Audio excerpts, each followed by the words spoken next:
Hello everyone. इस session में हम क्लॉज 6 के अंदर जो गाइडलाइंस इशू की गई हैं for the purpose of permitted and prohibited solicitation उसको कवर अप करेंगे।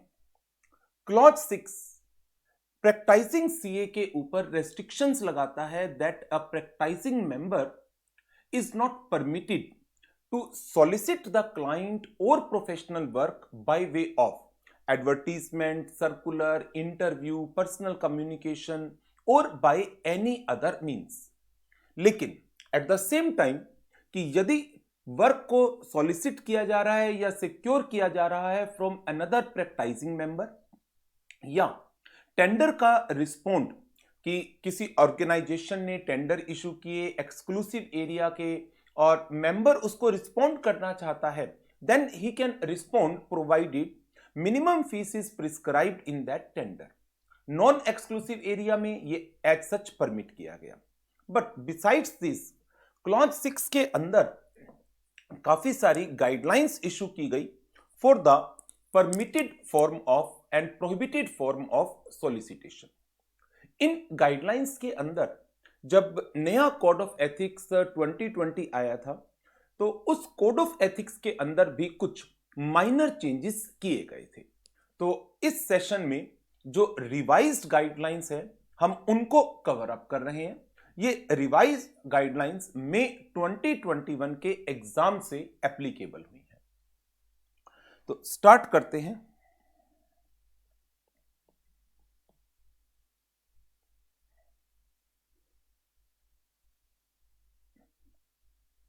Council guidelines with respect to permitted and prohibited form of solicitation। First point, advertisement and note in press। General rule है a member cannot advertise, however a member can advertise change in partnership, address of practice, telephone numbers. 3 points यहां पर दिए गए हैं। Partnership में कोई change आता है, आपके एड्रेस ऑफिस एड्रेस में चेंज आता है या टेलीफोन नंबर्स में चेंज आता है, आप उसको एडवर्टाइज कर सकते हैं provided that advertisement contains a bare statement of facts. Means ये पार्टनर्स चेंज हुए, ये एड्रेस चेंज हुआ, ये टेलीफोन नंबर चेंज हुए, इसके अलावा कोई भी और पॉइंट इस एडवर्टीजमेंट्स में नहीं होने चाहिए। Area of distribution and number of insertions in newspaper should be limited. ये एडवर्टीजमेंट मान लीजिए आप एक पैम्फलेट के थ्रू कर रहे हैं जिसको आप न्यूज़पेपर में डिस्ट्रीब्यूट करवा रहे हैं। सो एरिया ऑफ डिस्ट्रीब्यूशन, जिस एरिया में आपके क्लाइंट्स हैं इन जनरल, मान लीजिए आप एक पर्टिकुलर सिटी में रहते हैं तो उस सिटी में जो न्यूज़पेपर डिस्ट्रीब्यूट होता है उसी के अंदर आप इस एडवर्टीजमेंट को दें। ये नहीं कि एक न्यूज़पेपर ऑल ओवर इंडिया आता है आप उस न्यूज़पेपर के अंदर नेशनल लेवल की एडवर्टीजमेंट करें। Area of distribution and number of insertions in the newspaper वो लिमिटेड होना चाहिए। एक मेंबर क्लासिफाइड एडवर्टीजमेंट्स दे सकता है। क्लासिफाइड एडवर्टीजमेंट जैसे आप इंस्टीट्यूट का जर्नल देखेंगे तो इंस्टीट्यूट के जर्नल में क्लासिफाइड एड्स होती हैं। उन जर्नल में न्यूज़पेपर में जो आप क्लासिफाइड एडवर्टीजमेंट्स दे रहे हैं that should be for sharing the professional work और सीकिंग पार्टनरशिप और salaried employment of accountancy nature provided it contains only the chartered accountant name, address, telephone number, fax, email address and addresses of social networking sites of the members। मैं आपको institute का एक journal दिखाता हूं इन classified ads को और better understand करने के लिए। क्लासिफाइड्स, ये इंस्टीट्यूट के जर्नल के अंदर कुछ एडवर्टीजमेंट्स हैं like a Mumbai based chartered accountancy firm with 32 years of standing is looking for proprietorship partnership firm willing to merge with us.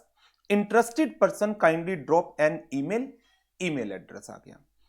इसी तरह से a 51 year old partnership firm looking for chartered accountant to be admitted as partner preferably with some post qualification course to open up office in Mumbai, Delhi, Bengaluru, Chennai, Ahmedabad and so on.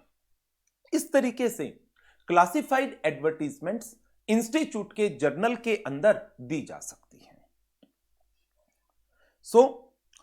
जो classified advertisements है वो आप दे सकते हैं, लेकिन इसको किस पर्पस के लिए दे सकते हैं? For sharing professional work, seeking partnership और सैलरीड एम्प्लॉयमेंट, प्रोवाइडेड इसमें सिर्फ कंसर्न चार्टर्ड अकाउंटेंट का name, address, contact details and address of social networking sites of member. Earlier यहां तक प्रोविजंस थे, ये जब चेंज आया नया कोड ऑफ एथिक्स, उसमें सोशल नेटवर्किंग साइट्स भी अलाउ कर दी गई है इसमें। देयर आफ्टर ये एक नया पॉइंट ऐड ऑन हुआ, mere factual position of experience and area of specialization relevant to seek the response to the advertisement are permissible. Now अब इनमें यदि आप दो बातें और कि आपका कितने इयर्स का एक्सपीरियंस है और किस एरिया में स्पेशलाइजेशन है, यह भी यदि आप एडवर्टीजमेंट में लिखना चाहते हैं, सो दैट कंसर्न पर्सन तक आपकी एडवर्टीजमेंट प्रॉपर तरीके से पहुंचे और वो इसको समझ सके और एप्रोप्रिएटली रिस्पॉन्स कर सके। इस पॉइंट ऑफ व्यू को ध्यान में रखते हुए इस गाइडलाइन के अंदर एक ये चेंज किया गया कि आप एरिया ऑफ स्पेशलाइजेशन एंड जो एक्चुअल पोजीशन है एक्सपीरियंस की, वो भी एडवर्टीजमेंट के अंदर ऐड कर सकते हैं। चार पॉइंट इसके अंदर आपको ध्यान रखने हैं। Number 1, as a general rule a member cannot advertise. Number 2, आप एडवर्टीजमेंट कर सकते हैं for change in partnership, change in address, change in telephone number. Condition है area of distribution and number of insertion should be limited.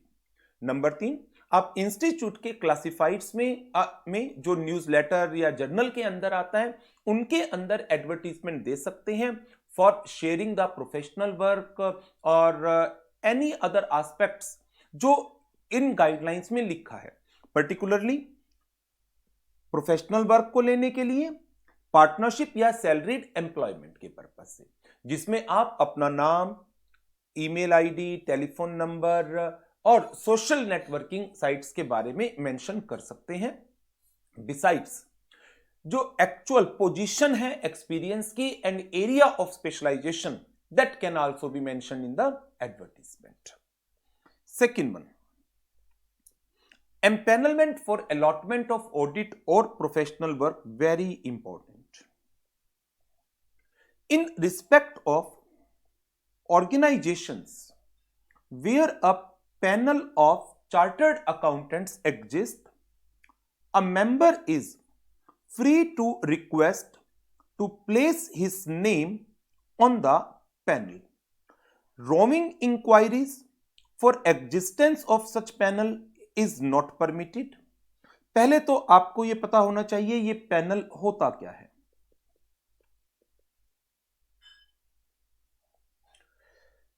मैं आपको एक अभी recent indirect taxes के अंदर central board of indirect taxes, उन्होंने एक एडवर्टीजमेंट इशू की थी जो जीएसटी लॉ के अंदर स्पेशल ऑडिट होती है, उसके लिए एक पैनल बनाना चाहते थे वो, और उसमें उन्होंने चार्टर्ड अकाउंटेंट्स को इनवाइट किया था। मैं आपको वो एडवर्टीजमेंट दिखाता हूं। ये GST and central excise audit Delhi, उनकी वेबसाइट है। इस पर जो व्हाट इज न्यू, जो एक्सट्रीम लेफ्ट हैंड साइड के ऊपर ये व्हाट इज न्यू दिया हुआ है, इसमें थर्ड नंबर पर empanelment of CA and ICWA of audit.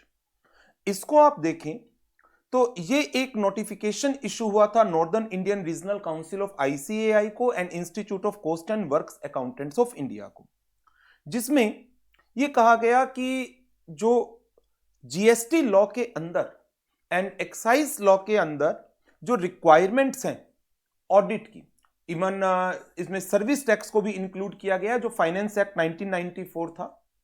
Primarily मैं जीएसटी की रेफरेंस में बात करूंगा जो आज की डेट में एग्जिस्ट करता है, कि ये डिपार्टमेंट एक पैनल कॉन्स्टिट्यूट कर रहा है जो एलिजिबल चार्टर्ड अकाउंटेंट्स हैं या कोस्ट अकाउंटेंट हैं, दे कैन अप्लाई। पैनल को बनाने का ऑब्जेक्टिव क्या है कि लेटर ऑन स्टेज पर जब भी डिपार्टमेंट किसी ऑडिट के लिए कोई ऑडिट वर्क अलॉट करना चाहता है तो वो इस लिस्ट में से वर्क को अलॉट कर देगा। तो इसमें जैसे इन्होंने eligibility the, in order to be eligible to be nominated for the said audit person should fulfill the condition, वो CAICWA इंस्टीट्यूट का मेंबर होना चाहिए, full time certificate of practice होना चाहिए, at least 5 years of practice in the field of central excise, service tax, GST matter, professional misconduct का दोषी नहीं होना चाहिए and so on. In this manner ये एक नोटिफिकेशन आई डिपार्टमेंट की तरफ से जिसमें उन्होंने एक पैनल बनाने की बात की। अब क्वेश्चन अराइज होता है कि यदि ऐसी कोई नोटिफिकेशन आती है तो वहां पर क्या एक प्रैक्टिसिंग मेंबर अप्लाई कर सकता है? देखो, अब a member is free to request to place his name on the panel. Member free है जहां पर पैनल एग्जिस्ट करते हैं, लेकिन यदि एक पर्सन इसका लेटर लिखता है किसी डिपार्टमेंट को और पूछता है क्या कोई ऐसा पैनल एग्जिस्ट करता है क्या। अब लॉ में प्रोविजन आ गया जीएसटी ऑडिट का, 2017 में सब सीजीएसटी एक्ट आया, लेकिन अब एक पर्सन उसने लेटर लिखी और जीएसटी काउंसिल के पास भेज दी कि आपका कोई पैनल एग्जिस्ट करेगा क्या इस तरह का, तो ऐसी रोमिंग इंक्वायरीज, बेसलेस इंक्वायरीज ये अलाउड नहीं है। Roaming enquiries for existence of such panel is not permitted. Now इसके बाद यदि आप किसी पैनल में हैं, अब वो पैनल जीएसटी ऑडिट का है या फिर सीएजी ऑडिट का है, तो बहुत सारे पैनल, इसी तरह से बैंक ऑडिट के पैनल होते हैं, इंश्योरेंस कंपनीज के ऑडिट के पैनल्स होते हैं। तो यदि कोई भी ऑर्गेनाइजेशन जिसने इस पैनल को बना रखा है वो आपसे कोई इंक्वायरी करना चाहती है कि हम आपको ये वर्क अलॉट करना चाहते हैं, आप बताएं आप इसके लिए हमसे कितनी फीस चार्ज करेंगे, तो क्या हम इसका रिप्लाई दे सकते हैं? Definitely yes. It is permissible to quote the fees on enquiries being received from such organisation which maintains such panel. Printed और xerox copy of scale of fees in reply to such inquiry is not permitted। कि आप पूरा एक जो आप services render करते हैं उनके सब की डिटेल बनाकर दे दो। पूछा तो गया जीएसटी ऑडिट का, आपने GST audit, GST return filing, composition scheme, registration, सारा का सारा पूरी की पूरी एक लिस्ट दे दो, दैट इज नॉट अलाउड। सो इस पॉइंट के अंदर 4 मेन टॉपिक आ गए हमारे, 4 मेन पॉइंट्स। नंबर 1, एक मेंबर फ्री है to get his name entered in the panel whenever it is being maintained by any organization. However, to conduct the roving inquiries for determining the existence of such panel is not permitted. Whenever it is being inquired from the organization about any of the services, a member is permitted to quote the fees. However, in response, submitting a xerox of scale of fees, that is not permitted. Next one, responding to tenders, advertisements and circular. ये तो clause 6 की basic discussion में भी मैंने आपको कराया था, but एक बार फिर क्विकली करा देता हूं, रिवाइज हो जाएगा। क्या एक मेंबर टेंडर्स को रिस्पॉन्ड कर सकता है? बिल्कुल कर सकता है, but it is subject to some condition. यदि टेंडर एक्सक्लूसिव एरिया का है तो टेंडर को रिस्पॉन्ड किया जा सकता है only when the minimum fee is prescribed in the tender. However, If the tender belongs to a non-exclusive area, then requirement of minimum fees is not there. A member of the institute shall not respond to any tender issued by an organization or user of professional services in areas which are exclusively reserved for chartered accountant like audit and attestation. However, such restriction shall not be applicable where minimum fees of the assignment is prescribed in the tender document itself, and in relation to other जो non exclusive area है वहां पर कोई minimum fees की requirement भी नहीं है. Minimum fees for this purpose should be such that it commensurate with the size, value, volume, man power requirement and nature of work. So ये हमारे इस पेज पर 3 पर्टिकुलर पॉइंट थे. First one, advertisement and note in press. Second one, that is empanelment for allotment of work, and third, responding to tenders, जिसमें सबसे important empanelment for allotment of work है. चलिए आगे बढ़ते हैं. अच्छा, इसी में टेंडर वाले पॉइंट में सिक्योरिटी डिपॉजिट का पॉइंट, ये भी मैं पहले आपके साथ ऑलरेडी डिस्कस कर चुका हूं. क्लॉज 6 की जब बेसिक डिस्कशन आती है उसमें ही, क्या एक person whenever it is being demanded by the organization who issues such tender, क्या एक practicing member earnest money, security deposit, caution money deposit करा सकता है whenever it is being required? Yes, it is permitted. The council is of the view that while interference with the practices prevailing for requirement of earnest money deposit is not required. इसका मतलब council इस matter में interfere नहीं करना चाहती, and hence member में deposit the earnest money if required. However, यदि कोई कंप्लेंट आती है या जरूरत से ज्यादा डिपॉजिट मांगा जाता है, then ethical standard board may look into the matter on individual case basis. Next one, बड़े जनरल पॉइंट है आगे. अब publication of books or article.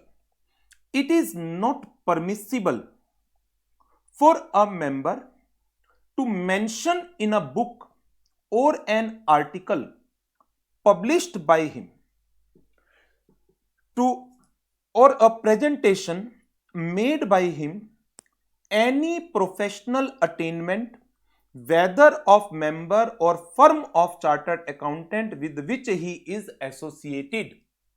However, he may indicate in the book, article or presentation designation chartered accountant as well as name of the firm.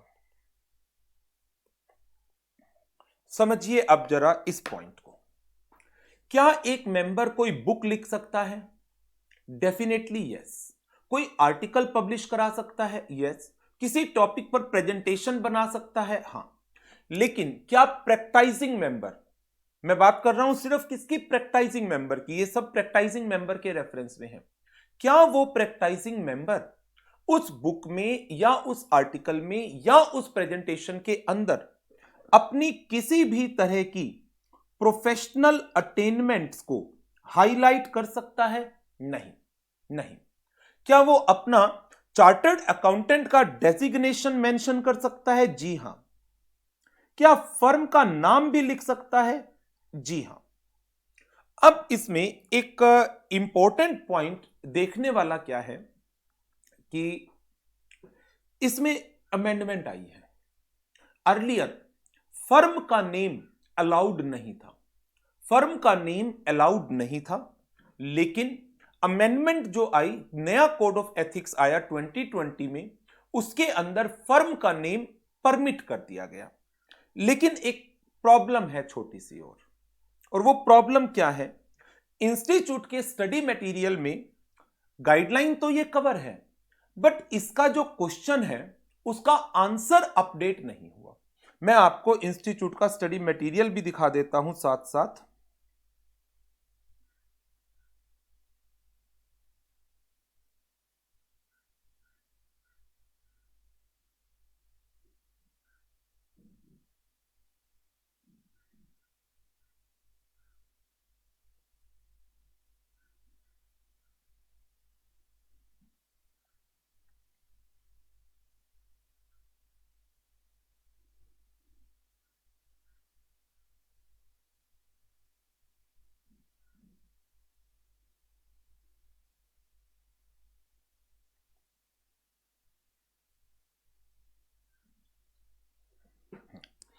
ये institute का chapter number 18 नया वाला study material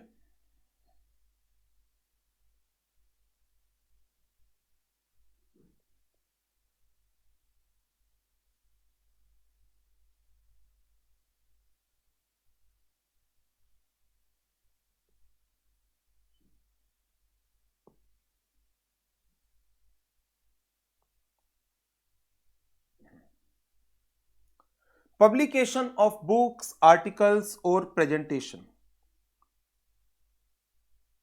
ये amendment study material में डाल दी गई कि firm का नेम परमिटेड है। बट इससे रिलेटेड जो क्वेश्चन इन्होंने एक दिया, मैं वो क्वेश्चन दिखाता हूं आपको। ये रहा illustration number 6। Mister S, chartered accountant, published a book, gave his personal detail as the author.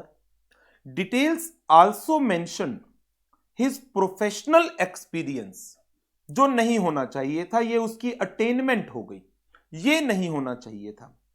And his present association as partner with Messrs RST, a firm. Firm का नाम तो आप लिख सकते हैं आज की डेट में। इस आंसर को इन्होंने अपडेट नहीं किया स्टडी मटेरियल में। Mister S, being a chartered accountant in practice, committed the professional misconduct by mentioning that at present he is a partner in Messrs RST, a chartered accountant firm. No. अब जो misconduct है वो सिर्फ इसके बारे में है कि उसने अपना प्रोफेशनल एक्सपीरियंस, उसने अपनी एक अचीवमेंट, अटेनमेंट बताई है, लेकिन कि वो एसोसिएटेड है विद द पार्टनरशिप फर्म, उसमें कोई प्रॉब्लम नहीं है। इस आंसर को आप लोग अपडेट कर लीजिएगा, क्योंकि अमेंडमेंट स्टडी मटेरियल ने अपडेट कर दी है, लेकिन ये आंसर को अपडेट नहीं किया। तो इस चीज का ध्यान रखिएगा, इसमें इंपॉर्टेंट क्वेश्चन है, स्टडी मटेरियल में भी है ये क्वेश्चन। तो आपको जो इसका आंसर लेना है वो, क्या ये पर्सन गिल्टी है? जी हां, गिल्टी है, बट किस ग्राउंड पर? प्रोफेशनल अटेनमेंट के ग्राउंड पर, नॉट कि वो उसने उस बुक के अंदर फर्म का नेम दिया है। ये क्वेश्चन मैंने ऐड कर रखा होगा जरूर नोट्स में, और इसका आंसर अकॉर्डिंगली चेंज कर दिया होगा। स्टडी मटेरियल का क्वेश्चन है ना,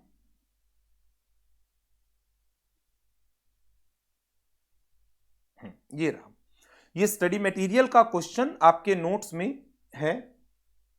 यहां पर मैंने हिंट में इस चीज को हाईलाइट कर दिया है।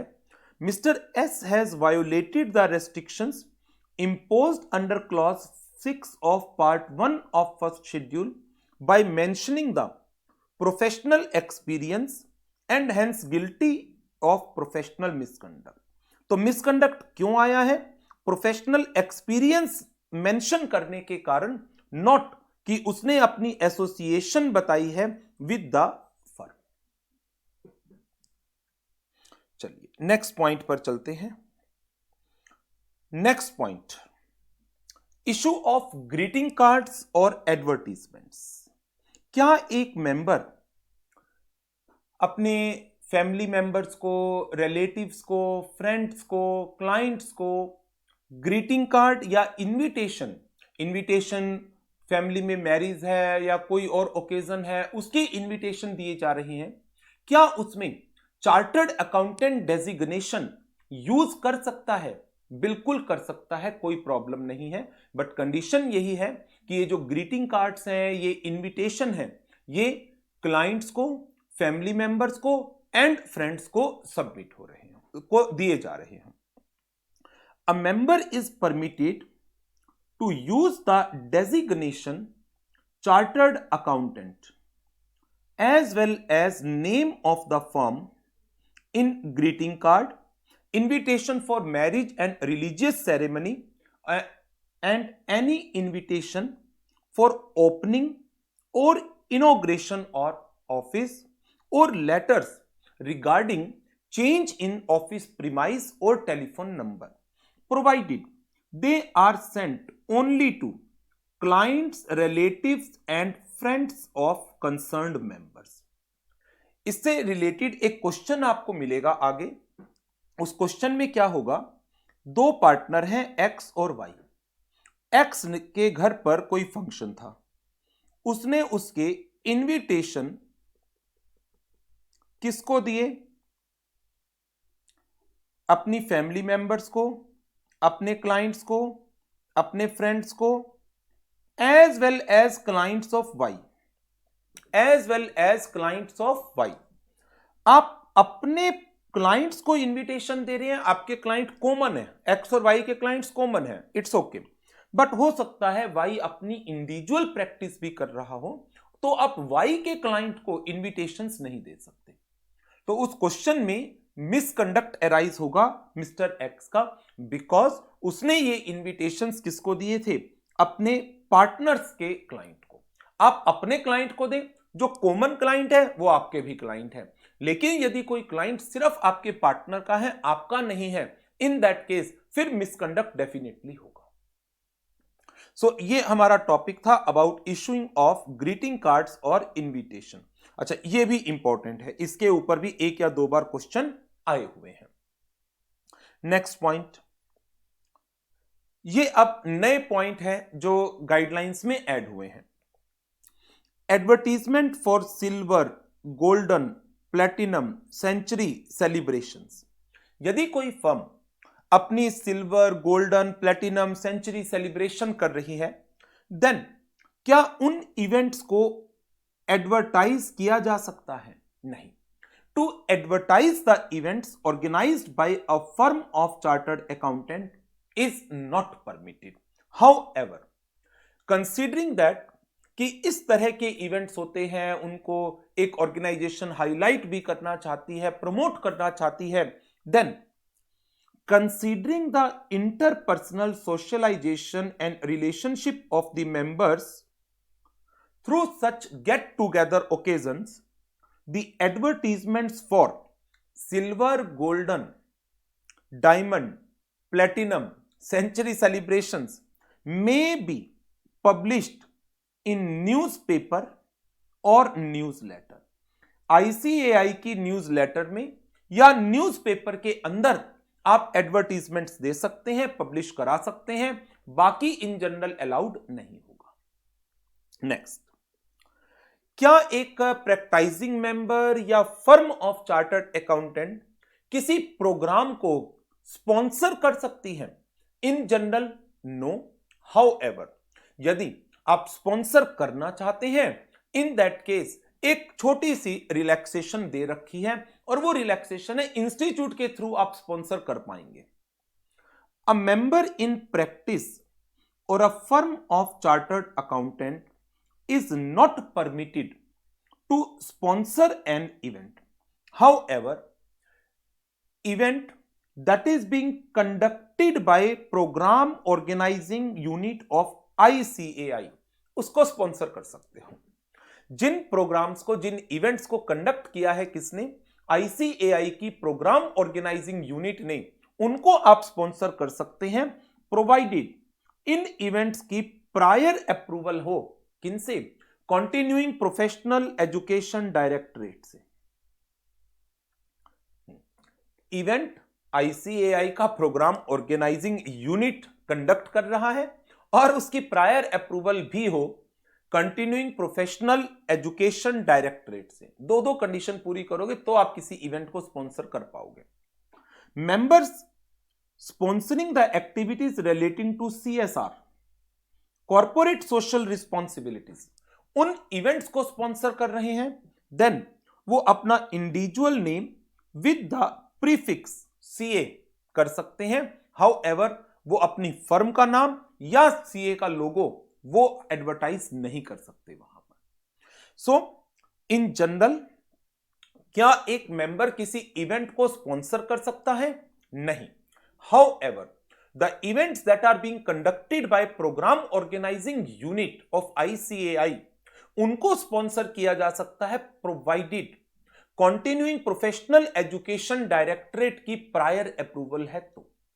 एंड जो प्रोग्राम कॉर्पोरेट सोशल रिस्पॉन्सिबिलिटीज से रिलेटेड है, उनके अंदर आप अपने नेम के आगे प्रीफिक्स सीए लगा सकते हैं, बट वहां पर अपनी फर्म का नाम CA logo, that is not permitted. Next one, अब ये टीचिंग वालों पर भी बात आ गई। अब आप ये मत सोचना कि ये हमारे ऊपर भी अप्लाई होता है, reason we are not practising CA. जो प्रैक्टाइजिंग सीए यदि तो कोई प्रैक्टाइजिंग सीए यदि टीचिंग एक्टिविटी में है, तो आप बहुत सारे टीचर से क्लासेस लेते हैं अलग अलग सब्जेक्ट्स की, तो उनमें से कुछ सीए प्रैक्टिस के अंदर भी होंगे।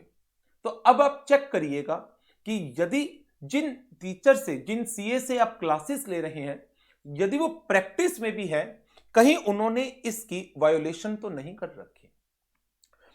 एन एडवर्टीजमेंट ऑफ कोचिंग और teaching activities by a practising member may amount to indirect solicitation as well as solicitation by any other means, and hence it may be considered as a violation of clause 6 part 1 of schedule 1.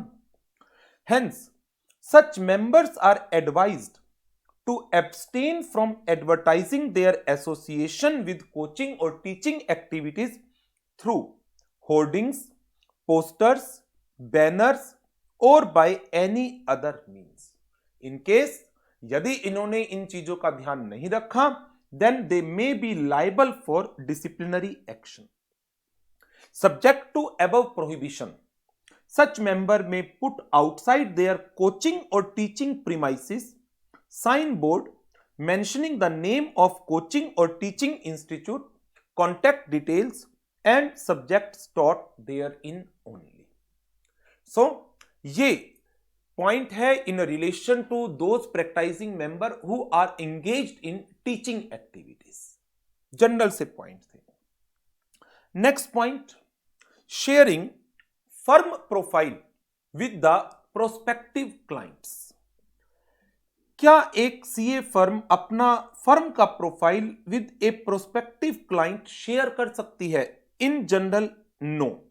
हर एक चीज का पहला तो जवाब है in general no. However, यदि किसी client ने पर्टिकुलरली आपसे पूछा है, कोई स्पेसिफिक इंक्वायरी की है, इन दैट केस आप एज ए रिस्पॉन्स उसको फिर अपनी फर्म का प्रोफाइल सबमिट कर सकते हैं। इन जनरल आप किसी भी पर्सन को, प्रोस्पेक्टिव क्लाइंट को प्रोफाइल नहीं दे सकते। When specifically asked for, then you may submit. Next one, television और मूवी क्रेडिट्स। किसी टीवी प्रोग्राम में या किसी मूवी में जो क्रेडिट्स दिए जाते हैं, लाइक जो भी पर्सन एसोसिएटेड थे उन प्रोग्राम्स के साथ, मूवीज के साथ, तो लास्ट में लिखा जाता है, क्रेडिट दिए जाते हैं, और उसमें सीए फर्म का नाम भी आ जाता है, ऑडिटर या इंटरनल ऑडिटर। तो यदि किसी सीए फर्म के नाम को क्रेडिट दिया जा रहा है कि that they are engaged with us as the auditor, it's okay. जैसे बाकी सबके नेम को क्रेडिट दिया जा रहा है, वैसे ही आपका नेम भी आना चाहिए। कोई एक्सेप्शनल फॉन्ट्स के अंदर अलग फॉन्ट में, अलग कलर्स में वो हाईलाइट नहीं होना चाहिए। While sharing name of the member और firm name for inclusion in television or movie credits, it must be taken care that exhibition of name is not made differently as compared to other entries in the credit. जैसे बाकी सबके नाम आ रहे हैं, वैसे ही इस CA firm का या प्रैक्टाइजिंग मेंबर का नाम भी आ रहा है। Next, soliciting the professional work by making roving inquiries. Roving inquiry हमने पढ़ा, पैनल के लिए नहीं कर सकते, जो अभी पैनल वाला पॉइंट आया था, बट इन जनरल भी ऐसे ही आप किसी पर्सन से कहीं मिलें और उसको कहें, हाँ कोई रिटर्न फाइलिंग का काम हो तो बताना, टैक्स कंसल्टेंसी का काम हो तो बताना, बैंक फाइनेंस का कोई काम हो तो बताना, ये चीज गलत है। ये हमारे प्रोफेशन को डिग्रेड करती है। It is not permissible for a member to address letters, email, circulars specifically to persons who are likely to require services of a chartered accountant since it would amount to advertisements. किसी को email भेज दी, किसी को एक pamphlet बनाया, वो circulate करा दिया, नो, इट इज नॉट, ये एडवाइजेबल नहीं है. Seeking work from professional colleagues, जो अदर प्रैक्टिसिंग मेंबर हैं उनसे आप वर्क डिमांड कर सकते हैं, कोई इशू नहीं है, subject to dignity of this profession.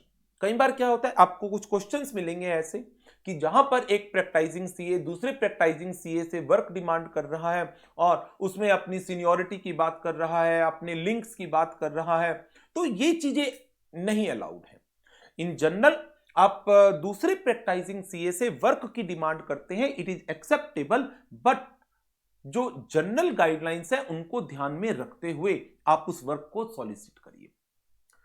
The issue of advertisement or a circular by a chartered accountant seeking work from professional colleagues on any basis whatsoever except as provided above. जो general provisions हैं उनके हिसाब से मांग रहे हैं, that's okay, otherwise वो violation होगा. Next one, scope of representation under section 140 subsection 4 of companies act 2013. Company act 2013 के सेक्शन 140 सबसेक्शन 4 में प्रोविजन है कि यदि एक कंपनी किसी मेंबर को जिसका एज ए ऑडिटर टेन्योर पूरा हो चुका है कंपनी में, उसको हटाकर उसकी जगह पर किसी और को एज ए ऑडिटर अपॉइंट करना चाहते हैं, इन दैट केस कंपनी में स्पेशल नोटिस आएगा. पहले स्पेशल नोटिस की एक कॉपी कंसर्न मेंबर को दी जाती है and then concern member has a right of representation. वो अपनी बात कंपनी के मेंबर्स तक पहुंचा सकता है, वो एक रिप्रेजेंटेशन दे सकता है कंपनी को एक रीजनेबल लेंथ की, and then company is required to send the representation to the members of the company. However, if the representation is received too late that it can't be sent to the members, in that case the practicing member may request the company to get the representation read out in the meeting. Now, ये तो एक मैंने आपको statutory provision बताया जो section 140 subsection 4 में बताया गया है, बट जो एथिक्स की इसके अंदर बात है कि रिप्रेजेंटेशन के अंदर जो बातें आप लिखें that should be in a dignified manner, एक रिस्पेक्टफुल तरीके से लिखें.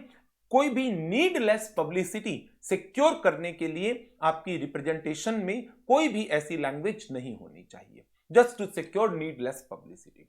आप रिप्रेजेंटेशन बनाइए, ड्राफ्ट करिए, उसको भेजिए कंपनी को, but representation should be drafted in such a manner that it respects our profession और it shows that member is willing to continue provided company के मेंबर इस चीज को अलाउ करें. कंपनी के मेंबर इस चीज को अलाउ करते हैं तो ये सीए जो मेंबर है आईसीएआई का वो विलिंग है इस काम को कंटिन्यू करने में. लेकिन यदि रिप्रेजेंटेशन के अंदर कोई भी ऐसी बात लिखी गई जो किसी पर्सन को डिफेम करे just to secure needless publicity, then it will amount to solicitation of work, कि फिर तो आप काम पाने के लिए गलत मीन्स को यूज कर रहे हो, means which are not open to a CA. Representation should not be used to secure needless publicity and soliciting for his continuance as an auditor. It may set out in a dignified manner how he has been acting independently through his term of office and his willingness to continue as an auditor if reappointed by the shareholders. Next one, acceptance of original professional work. ये क्या है मैं समझाता हूं, इसको थोड़ा सा एक एग्जाम्पल के थ्रू समझने की कोशिश करते हैं.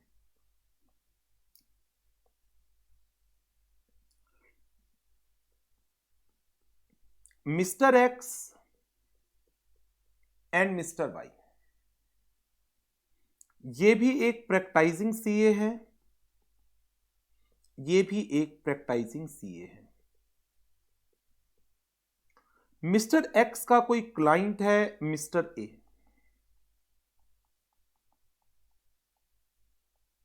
Director of ABC limited. Mister X और मिस्टर ए, एक दिन मिस्टर एक्स के ऑफिस में कोई मीटिंग चल रही थी। ये दोनों आपस में कुछ मैटर को डिस्कस कर रहे थे।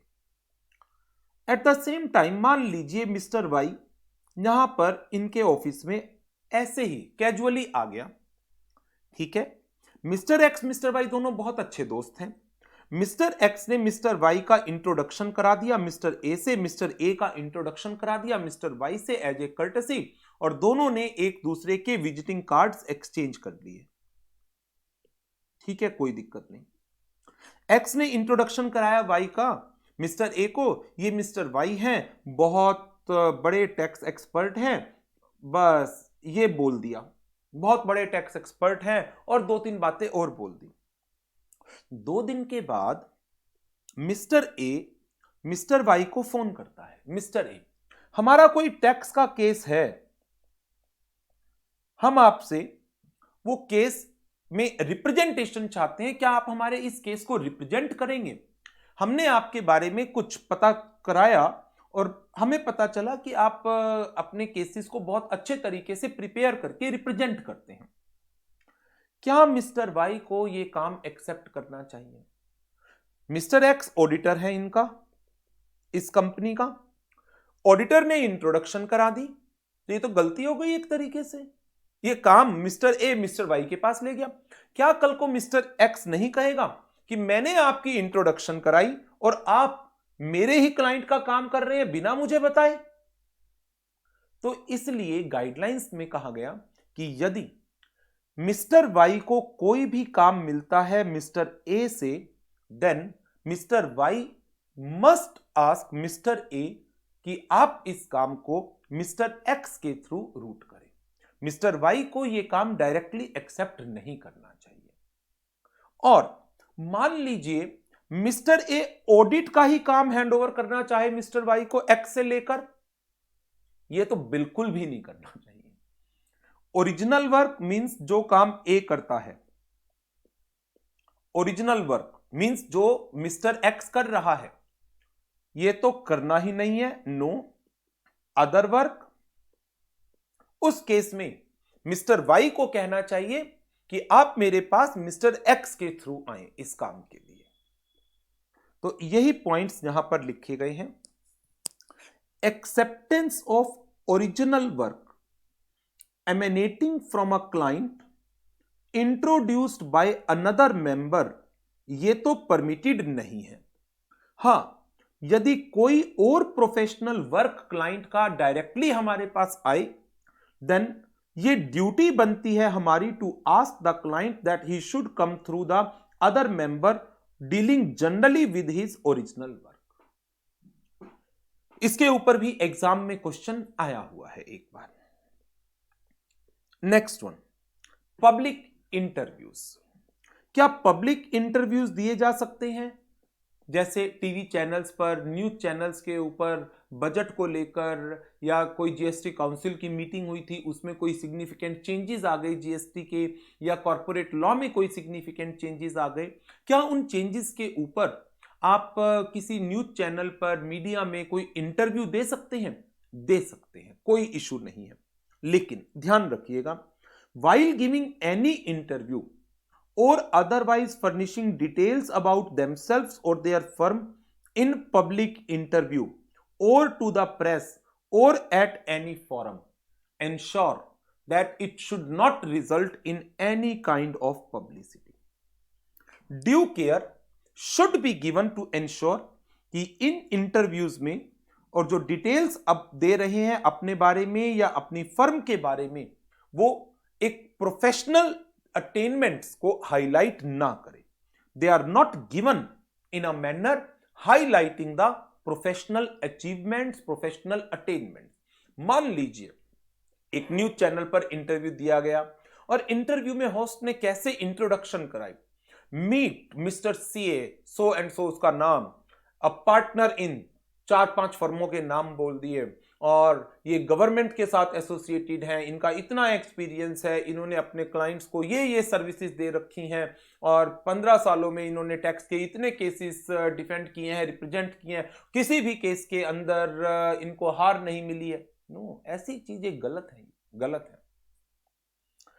Any detail which is given must, in addition to meeting the above requirement, be given only as a response to a specific question and of factual nature only। और इस चीज का ध्यान रखिएगा कि मीटिंग में, इस इंटरव्यूज के अंदर कोई भी कमेंट आपका किसी भी क्लाइंट की सर्विसेज के ऊपर स्पेसिफिकली नहीं होना चाहिए, बिकॉज क्लाइंट्स की इंफॉर्मेशन की कॉन्फिडेंशियलिटी को भी हमें eight the same time maintain करके चलना होता है। Next one, advertisement under box number in newspaper not permitted. कि आप न्यूज़पेपर में कोई एडवर्टीजमेंट दें और उसमें अपना name, address, email ID, contact number ना देकर बॉक्स नंबर दे दें, post office box number, not permitted at all. Educational videos, आज की डेट में काफी सारे मेंबर्स ऐसे हैं जो छोटे छोटे टॉपिक्स के ऊपर वीडियोस बनाकर उसको यूट्यूब पर अपलोड करते हैं। तो क्या ये चीज परमिटेड है? परमिटेड है, कोई प्रॉब्लम नहीं है। बट जो प्रॉब्लम है, आपका नाम, आपकी फर्म का नाम, आपके कॉन्टैक्ट नंबर, आपकी वेबसाइट के एड्रेस, ये सब चीजें इसमें नहीं होनी चाहिए। बट यदि आप देखेंगे तो ये होता है, जिसको रोकने की जरूरत है। While the videos of educational nature may be uploaded on the internet by the member, no reference should be made to the firm wherein the member is a partner or proprietor, should not contain any contact details or website address तो ये थे हमारी guidelines as to the solicitation. बहुत सारे points हैं, एक बार quick revision इनकी कर लेते हैं और फिर उसके बाद वेबसाइट की गाइडलाइंस लेंगे एंड देयर आफ्टर फिर हमारा ये क्लॉज नंबर 6 कंप्लीट होगा। पॉइंट नंबर 1 क्या है हमारा? That is advertisement and note in a press. As a general rule, a member cannot advertise. However, 3 चीजों की एडवर्टीजमेंट अलाउड है: change in partnership, change in address, change in number. Condition है, जो area of distribution है, number of insertions हैं, वो limited हो और सिर्फ बेयर स्टेटमेंट ऑफ फैक्ट इस एडवर्टीजमेंट्स में दिए जाए। पॉइंट नंबर 3, क्या एक member classified advertisements in the institute journal और न्यूज लेटर दे सकता है? Yes, it is permitted. किस पर्पस के लिए? For sharing the professional work और सीकिंग पार्टनरशिप और सैलरीड एम्प्लॉयमेंट। कंडीशन यहां पर भी है कि आप यहां पर इस क्लासिफाइड एडवर्टीजमेंट्स के अंदर अपने नेम, अपना address, telephone number, fax, email address and social networking sites के बारे में बता सकते हैं। And at the same time advertisement में factual position of experience and specialised area वो भी आप स्पेसिफाई कर सकते हैं। तो ये 4 पॉइंट थे advertisement and note in press के। सेकेंड पॉइंट इंपॉर्टेंट है, empanelment for allotment of audit और प्रोफेशनल वर्क। एक मेंबर परमिटेड है उसको कि यदि कोई पैनल एग्जिस्ट करता है, जैसे कंप्ट्रोलर एंड ऑडिटर जनरल, उनके यहां पैनल है, बैंक ऑडिट के पैनल है, सीएजी ऑडिट तो सी आई गया, जीएसटी ऑडिट के पैनल है, जहां जहां पैनल एग्जिस्ट करते हैं, a member is free to get their name and listed in that panel. However, to make the roving inquiries to determine the existence of a panel is not permitted. और यदि ये organisations जो इस panel को maintain करती हैं वो आपसे किसी पर्टिकुलर सर्विसेज की फीस के बारे में पूछते हैं, then the member is permitted to provide the details of such fees. However, as a response एक जीरोक्स कॉपी या of scale of fees submit कर देना वो परमिटेड नहीं होगा। नंबर 3 पर जो था वो रिस्पॉन्डिंग टू टेंडर्स का था। क्या आप टेंडर को रिस्पॉन्ड कर सकते हैं? इन जनरल जवाब है नो। हाउएवर गाइडलाइंस आई, गाइडलाइंस में इस चीज को इजाजत दे दी गई, इसको परमिट कर दिया गया। तो जब इसको परमिट किया गया, पहले तो ये था प्रोहिबिटेड, जनरल तो प्रोहिबिटेड था, लेकिन बाद में गाइडलाइंस आई और कहा गया हम इसको प्रोहिबिट नहीं कर पाएंगे, इट इज नॉट प्रोहिबिटेड। तो उसमें क्या रिलैक्सेशन दी गई कि यदि ये टेंडर एक्सक्लूसिव एरिया को है और एक्सक्लूसिव एरिया को बिलोंग करता है एंड मिनिमम फीस प्रिस्क्राइब की गई है, तो आप इस टेंडर को रिस्पॉन्ड कर सकते हैं, और नॉन एक्सक्लूसिव एरिया में तो कोई इशू ही नहीं है। और यदि इन टेंडर्स में अर्नेस्ट मनी डिपॉजिट की डिमांड की जाती है, देन काउंसिल का व्यू था हम इसमें किसी भी तरह की इंटरवेंशन नहीं करना चाहते। हाँ, यदि कोई स्पेसिफिक केस हमारे पास आता है जहां पर बहुत हाई अर्नेस्ट मनी डिपॉजिट की डिमांड की जाती है, then ethical standard board may consider such cases on individual basis. Thereafter publication of books और आर्टिकल। क्या एक प्रैक्टिसिंग मेंबर अपनी कोई बुक आर्टिकल पब्लिश करा सकता है? बिल्कुल। लेकिन क्या अपनी उस बुक में, आर्टिकल में, प्रेजेंटेशन में वो अपनी फर्म का नाम दे सकता है? यस। क्या वो चार्टर्ड अकाउंटेंट डेजिग्नेशन यूज कर सकता है? यस। हाउएवर यदि वो अपनी प्रोफेशनल अटेनमेंट्स उस आर्टिकल में, जर्नल उस आर्टिकल में या फिर बुक के अंदर या प्रेजेंटेशन में देता है प्रोफेशनल अटेनमेंट, देन वो एक प्रोफेशनल मिसकंडक्ट बनेगा। इशू ऑफ ग्रीटिंग कार्ड्स और इनविटेशन। ग्रीटिंग कार्ड्स में, इनविटेशंस में चार्टर्ड अकाउंटेंट डेजिग्नेशन और फर्म का नाम यूज किया जा सकता है, provided these cards and greeting cards and invitations are being issued to whom, किसको दिए जाएं? They are sent only to the clients, family members and the friends of the concerned member only. Next one, advertisement of silver, golden, platinum, diamond, century celebration. ऐसे events को आप advertise नहीं कर सकते, ये परमिटेड नहीं है।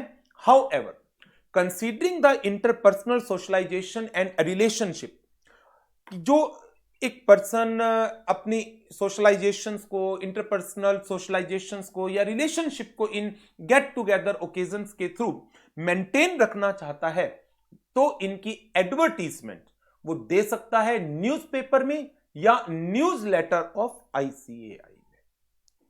Next one, sponsoring activities. एक मेंबर या फर्म ऑफ चार्टर्ड अकाउंटेंट किसी इवेंट को एज सच स्पॉन्सर नहीं कर सकते। However, if the event is being conducted by the program organizing unit of the ICAI and prior approval of continuing professional education directorate मिला हुआ है, तो उस प्रोग्राम को स्पॉन्सर किया जा सकता है। एंड यदि वो प्रोग्राम कॉर्पोरेट सोशल रिस्पॉन्सिबिलिटी से रिलेटेड है, इन दैट केस CA का लोगो और फर्म का नाम यूज नहीं किया जा सकता। हाँ, CA प्रीफिक्स आप यूज करिए, that is okay. Next one, advertisement of teaching और coaching activities by the member. यदि आप किसी तरीके की एडवर्टीजमेंट करते हैं और एक प्रैक्टिसिंग मेंबर हैं, तो ये एक इनडायरेक्ट सॉलिसिटेशन होगा। हाउएवर, यदि आप अपने कोचिंग प्रीमाइस के बाहर एक नेम बोर्ड पुट करते हैं जिसमें आप अपने कोचिंग सेंटर का नाम, क्या सब्जेक्ट्स आप पढ़ाते हैं और कॉन्टैक्ट नंबर लिखते हैं, देन इट इज ओके। लेकिन कोई भी होर्डिंग, पोस्टर, बैनर और एनी अदर मीन, वो एक सॉलिसिटेशन की फॉर्म में जाएगा, इनडायरेक्ट सॉलिसिटेशन, और क्लॉज 6 का वायोलेशन माना जाएगा। Sharing firm profile with the prospective clients. In general आप एक क्लाइंट के साथ अपनी फर्म का प्रोफाइल शेयर नहीं कर सकते। However, when it is being specifically asked by the client, then it is okay, फिर आप सबमिट कर सकते हैं। टेलीविजन और मूवी क्रेडिट। तो टेलीविजन या मूवी क्रेडिट्स के अंदर एक प्रैक्टिसिंग मेंबर का नेम या फर्म का नेम एग्जिबिट हो सकता है, but in the same manner जैसे बाकी एंट्रीज को दिया जा रहा है। तो डिफरेंट फॉर्म में एग्जीबिशन अलाउड नहीं है। इन ए सिमिलर फॉर्म, जैसे बाकी एंट्रीज आ रही हैं वैसे ही आपकी एंट्री आई है, it's okay. Soliciting professional work by making roving inquiry, बिल्कुल भी परमिटेड नहीं है। Seeking work from professional colleague, जो परमिटेड मीन्स बताए गए हैं इन गाइडलाइंस में वहां तक सीमित है, उसके बियॉन्ड वो वायोलेशन माना जाएगा क्लॉज 6 का। Scope of representation under section 140 subsection 4, 140 subsection 4 की रिप्रेजेंटेशन आपको एक डिग्निफाइड तरीके से देनी चाहिए, mentioning that you are willing to continue provided members of the company allows you. किसी भी तरह की नीडलेस पब्लिसिटी सिक्योर करने के लिए यदि इस रिप्रेजेंटेशन में कोई डिफेमेटरी लैंग्वेज यूज की जाती है, then it amounts to solicitation and misconduct under clause 6 part 1 of schedule 1। Next one, acceptance of original professional work not permitted, जिसने आपको इंट्रोड्यूस कराया है। हाउएवर यदि आप कोई दूसरा काम आपके पास आता है क्लाइंट के थ्रू, देन आप क्लाइंट को कहिए कि आप मेरे पास इस काम के लिए जो पर्सन आपका ओरिजिनल वर्क डील कर रहा है उसके थ्रू आप मेरे पास आए। पब्लिक इंटरव्यूज दिया जा सकता है, कोई प्रॉब्लम नहीं है, but it should not be resulted in any kind of publicity, और किसी भी तरह की professional attainment achievements in interviews में हाईलाइट नहीं होनी चाहिए। Advertisement under box number in newspaper not permitted at all. Educational videos on internet permitted है, आपका नाम आ सकता है लेकिन आपकी फर्म का नाम नहीं होना चाहिए, आपकी website, contact number not permitted. So this is the first part of guidelines. Guideline का फर्स्ट पार्ट। अभी गाइडलाइंस वेबसाइट की बची हुई है, तो इस वीडियो को तो मैं यहीं पर ओवर कर रहा हूं और नेक्स्ट वीडियो में फिर वेबसाइट की गाइडलाइंस को हम डील करेंगे, राइट? तो नेक्स्ट वीडियो देखने से पहले एक बार थोरो रीडिंग्स इन गाइडलाइंस की जरूर लें। Thank you very much and good bye. मिलते हैं नेक्स्ट वीडियो में।